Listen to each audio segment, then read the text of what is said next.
नहीं। हेलो छात्रों, आप सभी कैसे हैं?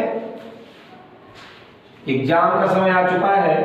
आप सभी लोग एग्जाम की भरपूर अच्छे से तैयारी करेंगे और उसी को ध्यान में रखते हुए हमने बिलियन से संबंधित एक टॉपिक आपको दे रहे हैं, हेनरी का नियम।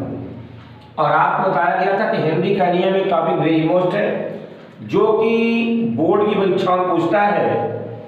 तो पहली बात तो ध्यान दें, तो ये हमारे पास 3 शर्तें हैं। इन 3 शर्तों को जो कि आपको ध्यान रखना है कि बिलियन को तन होना चाहिए, पहला पॉइंट। दूसरा पॉइंट, गैस को द्रव में घुलकर नए यौगिक का निर्माण नहीं करना चाहिए। नंबर तीसरा पॉइंट कि दाब हमारा निम्न और ताप हमारा उच्च होना चाहिए। ये 3 शर्तें भी हैं। इसके बाद इसके कुछ अनुप्रयोग होते हैं, इसके कुछ एप्लीकेशन हैं। तो अनुप्रयोग इसके 3 हैं, आप देखे होंगे। पहला अनुप्रयोग कुछ देता है, तो इस अनुप्रयोग के बारे में आपको हम अगले वीडियो में बताएंगे कि इसका अनुप्रयोग क्या है। ठीक है, थैंक यू सभी को। तो किसी भी गैस की द्रव में विलेयता कैसे होगी, उस विलेयता के संबंध में बतलाने के लिए हेदरी वैज्ञानिक ने एक नियम दिए। और क्या नियम दिए कि किसी भी गैस की द्रव में विलेयता गैस के द्वारा द्रव पर लगाए गए दाब के समानुपाती होती है। अर्थात यदि ताप स्थिर हो तो गैस द्रव में उतनी विलेय होगी जितना कि आप दाब लगाएंगे। अर्थात दाब कम होगा तो गैस की विलेयता कम होगी, दाब अधिक होगा तो गैस की विलेयता अधिक होगी।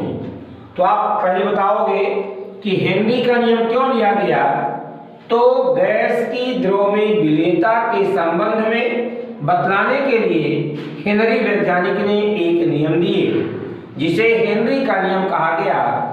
इस नियम के अनुसार फिर नियम में क्या लिखोगे कि स्थिर ताप पर किसी गैस की द्रव में विलेयता गैस के द्वारा द्रव पर लगाए गए दाब के समानुपाती होती है। यदि गैस की द्रव में विलेयता क्या हो, यम हो, और लगाया गया दाब क्या हो, पी हो, तो दोनों आपस में क्या होते हैं, समानुपाती होते हैं। तो यम समानुपाती पी हो गया। इसके बाद यम यहां पर कांस्टेंट मानना पड़ेगा, स्थिरांक लेना पड़ेगा।